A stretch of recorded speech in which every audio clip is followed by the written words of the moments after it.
Hi, it's me again with Corel Draw Tips and Tricks, and the gentleman that sent me the snowman that I just did a video sent me other four pictures, and these are easier. This one's really easy, this one's really easy, and this one's the same as the snowman with the exception that he's symmetrical. And what I did on his picture was crooked, so I rotated it to it would be perpendicular. It actually could go a little bit more. And I just drew half the gingerbread man, like I did the snowman. If you haven't watched that, you can back up and watch the snowman. But then I just took his lines and I welded them together so they'd all stay together. And for the person I'm doing the video, I changed your object origin to the center. Now this is a little bit different between because it's so lopsided. We're going to Control D and make a duplicate and then flip this guy over.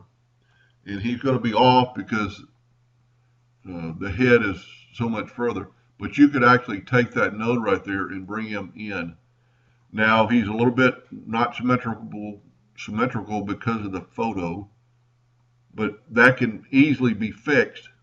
And then what I would do is weld all this together and then take your virtual segment delete key and delete that headline and take your smart fill tool and fill him in.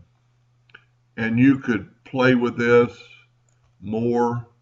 And I almost said in the last video, I'm not going to do that. I'm not going to nudge. I'm going to nudge over. Let's left click, right click, and then put him back with the nudge. And you can see his legs are off and very easily fixed now that it's kind of welded together. And also I've got two cross lines there that need to be cut out. But there's a lot that can be done with this. And this one, and this is probably the reason I did the video, is this star has rounded corners. And I've done a video on this, but go to Windows, Dockers, to fillet, scallop, and chamfer, and take fillet and chamfer or fillet the radius 0.1 just to see what it looks like.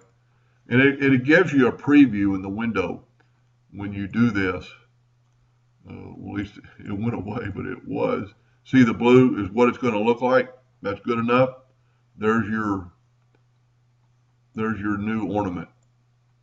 Pretty close to the size. You can size it or whatever you want, but it did round the corners like this original star. And this one's the easiest. This is just two circles, two ellipses. And there again, you need to straighten up your picture. So when you do take pictures of something, kind of make sure it's straight when you do it so you don't have to do this. But this is easily done. That might not be perfect. I'm going to take it, holding down the control button and make a perfect circle. And then I'm going to bring it up, see how big it is. It's not big enough. Just make it bigger. And for the video, that's probably good enough. And if you expand from the outer four corner points, it'll make it equal. If you expand from here, it won't do that. It'll slide it. And then just take another ellipse. And you can play around with that. I'm holding down the control button and boom. Two things you can do with that. You could move the picture out of the way, grab all this and weld it. And there you have pretty close that same thing, and you just got to remember to put your hole in.